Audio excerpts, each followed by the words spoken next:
Hello दोस्तों, नमस्कार। ये आज मैं उत्तराखंड के बारे में बताने जा रहा हूँ और आज मैं बताऊँगा मेरा, जैसा कि आपने टाइटल देखा होगा कि उत्तराखंड ग्राम प्रहरी यानी चौकीदारों का वेतन बढ़ना नामुमकिन है।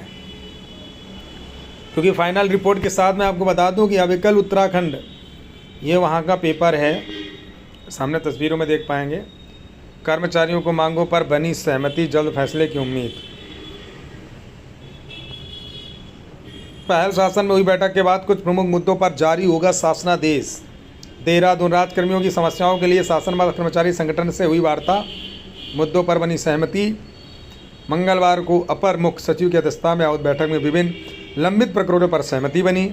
राज्य कर्मचारी संयुक्त परिषद के प्रदेश अध्यक्ष अरुण पांडे ने बैठक के बाबत मीडिया में जानकारी साझा की। इसमें हर तरीके के विभागों को लिया गया है। आपको हम बता भी दे रहे हैं कि आखिर कौन कौन से विभाग लिए गए हैं। जो राजकीय विभाग हैं उनको लिया गया है। समस्त निगम, जो निकाय विश्वविद्यालय वाले विभाग हैं उनको लिया गया है। समस्त वर्दीधारी पुलिसकर्मियों के लिए लिया गया है। आउटसोर्सिंग के माध्यम से कार्मिकों की सेवा बरकरार रखने हेतु संबंधित को निर्देशित किया गया है। विभागों को आवश्यकता के अनुसार पद सृजित करने का प्रस्ताव शासन द्वारा निर्णय लिया जाएगा। दिव्यांग कार्मिकों पर ध्यान दिया गया है। राजधानी के विभागीय निदेशालयों पर ध्यान दिया गया है। पंचायत कर्मियों पर ध्यान दिया गया है। भंडार कर्मियों पर ध्यान दिया गया है। मत्स्य विभाग का ध्यान दिया गया है। खाद्य एवं आपूर्ति विभाग का ध्यान दिया गया है। केंद्र सरकार के भारतीय महंगाई भत्ते के बारे में ध्यान दिया गया है। समाज कल्याण विभाग रिक्त पदों पर भी ध्यान दिया गया है। विभिन्न विभागों, वन विभाग, कौशल विकास आदि में पूर्व में किए गए निर्णयों पर अनुसार 100% पदोन्नति के स्थान पर पदों को सीधी भर्ती से भरे जाने की प्रक्रिया पर तत्काल रोक लगाई जाए। इसके अलावा कई ऐसे विभाग लिए गए, लेकिन उत्तराखंड में ग्राम चौकीदारों के विभाग के बारे में कोई भी चर्चा नहीं की है। आखिर कारण क्या है? देखिए, आपको दिलासा देने वाले बहुत सारे मिलेंगे, खबरें आपकी फर्जी चलाने वाले भी मिलेंगे, लेकिन कभी आपको सटीक जानकारी कोई नहीं देगा। आप लोग इस पर विचार कीजिए कि आखिर कारण क्या है कि उत्तराखंड की सरकार चौकीदारों से नाराज़ है। यूपी की तरह यूपी में भी यही हाल हो रहा है कि चौकीदारों का नामो निशान कहीं भी नहीं आता है, लेकिन जो अंदर से खबरें प्राप्त होती हैं उसी हिसाब से खबर चलाई जाती है। लेकिन आजकल तो अगर सच्ची खबर चला दो तो भाई साहब वायरल ही नहीं होती।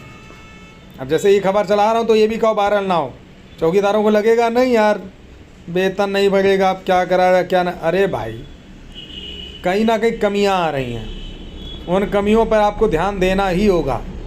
आप कमियों पर ध्यान नहीं दोगे, रिजल्ट ज़ीरो होगा। जो मेन मुख्य कमी है उत्तराखंड के बंधुओं, यूपी में तो समझा के परेशान हैं।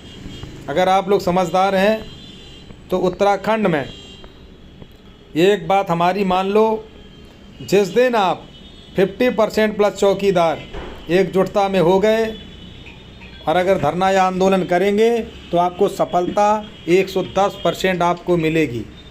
ये मेरा आपसे वादा है। लेकिन अगर आप नहीं समझोगे तो भाई नुकसान आपका ही होगा।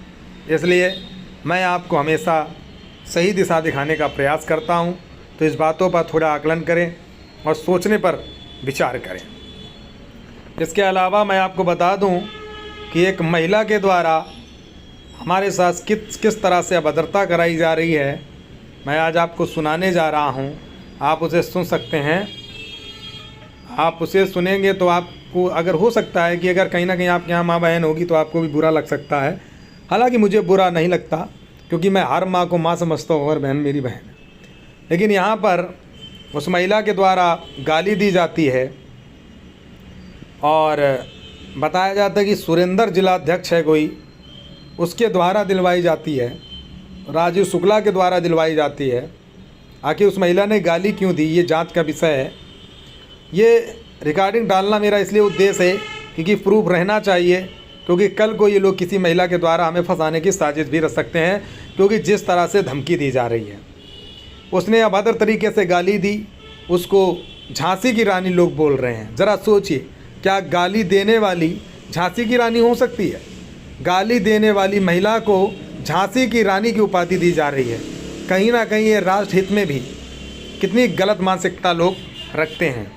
आइए एक झलक थोड़ा सा हम आपको सुनाना चाहते हैं और आप बता दीजिएगा कि मैं मेरे साथ गलत हो रहा या सही हो रहा। अगर सही हो रहा है तो बहुत अच्छी बात, आप ताली बजाइए। लेकिन अगर गलत हो रहा है तो मुझे ऐसा लगता है कि आप लोगों पर इस विषय पर ध्यान देना चाहिए और वीडियो को शेयर करके ये जानकारी आगे इसलिए पहुंचानी चाहिए क्योंकि कल को ऐसी ही महिलाओं के द्वारा साजिश के तहत मुझे फंसाया जा सकता है।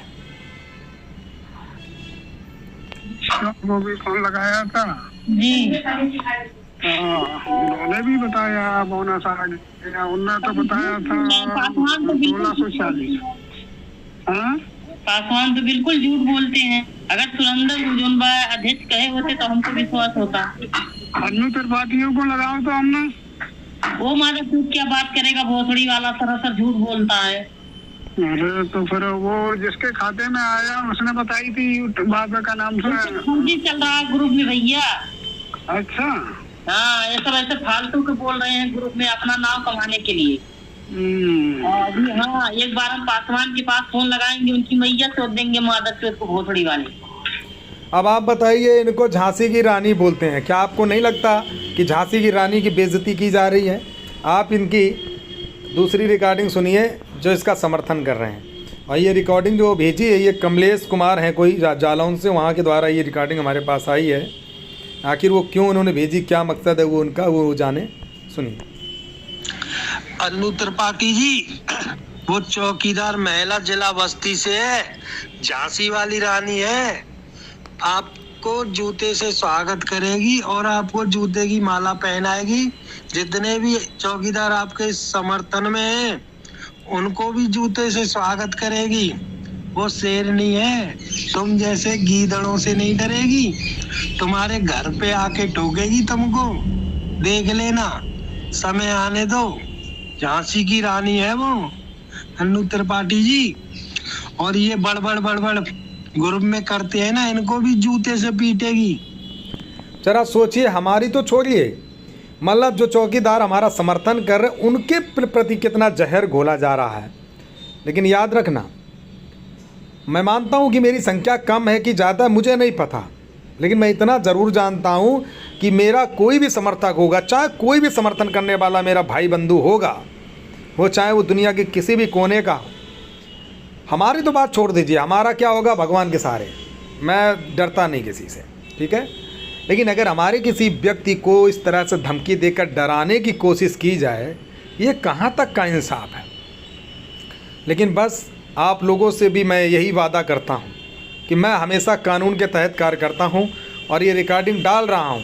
और ये रिकॉर्डिंग किसी भी तरह से वायरल अगर हो गई तो झांसी की रानी और झांसी के राजा को दूध याद आ जाएगा अपनी माँ का, जिस माँ ने जन्म दिया होगा। मैं इससे ज़्यादा कुछ नहीं कहूँगा, आप लोग खुद देख सकते हो कि किस तरह से धमकियाँ मिलती हैं। उसके बावजूद भी आपके लिए मैं कार्य कर रहा हूँ, निस्वार्थ सेवा से कर रहा हूँ। 1 रुपये जो व्यक्ति लेता ना हो, जब उसको इस तरह से गाली मिल सकती है तो अरे भाई साहब, मोदी जी के ऊपर कैसी बीतती होगी। मैं तो ये सोच के परेशान हूँ। दोस्तों, आज के लिए इतना ही। आप इसके बारे में क्या कहना चाहते हैं हमें कमेंट ज़रूर कर दें। जय हिंद, जय भारत।